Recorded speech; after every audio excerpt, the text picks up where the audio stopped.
Fridge আইছে। আপনি fridge নিয়ে এসেছেন? জি স্যার। তো এই ফ্রিজ তো আমি রাখতে পারবো না। কিন্তু কেন? আসলে যিনি ডোনেট করছিলেন ওনার একটা সমস্যার কারণে এখন উনি টাকা দিতে পারবেন না। আপনি বরং এই ফ্রিজটা নিয়েই যান। স্যার আমাগো কপালে আর ফ্রিজ নাই। স্যার শুনুন, জি বলুন। এতগুলো বাচ্চার মনে কষ্ট দিয়ে এই ফ্রিজ আমি ফেরত নিতে পারবো না। কিন্তু টাকা? ওটা নিয়ে ভাববেন না, আমি দেখে নেব। জামান সাহেব, ফ্রিজটা ডেলিভারি হয়েছে? জি স্যার। পেমেন্টটা? স্যার টাকাটা আমি খরচ করে ফেলেছি, মাসে মাসে আমার স্যালারি থেকে কেটে নিন প্লিজ। বলেন কি, অফিসের টাকা আপনি ব্যক্তিগত কারণে খরচ করে ফেলেছেন? আপনার তো শাস্তি হবে। জামান সাহেব, আপনাকে তো হেড অফিসে ডেকেছে, কালই ঢাকায় চলে যান। কেন স্যার? যে এই কাজ করেছেন, না ডেকে উপায় আছে? স্যার আসতে পারি? ও আপনি আসুন।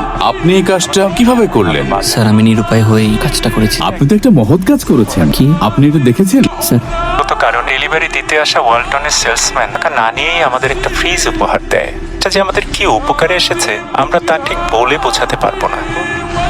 আপনার এই মহৎ কাজের জন্য ওয়ালটন আপনাকে প্রমোশন ও ইনক্রিমেন্ট প্রদান করছে, এবং যে রেফ্রিজারেটরটি আপনি ওদেরকে দিয়ে সেটি ওয়ালটনের পক্ষ থেকে উপহার হিসেবে ওদেরকে দেওয়া হচ্ছে। We are really proud of you.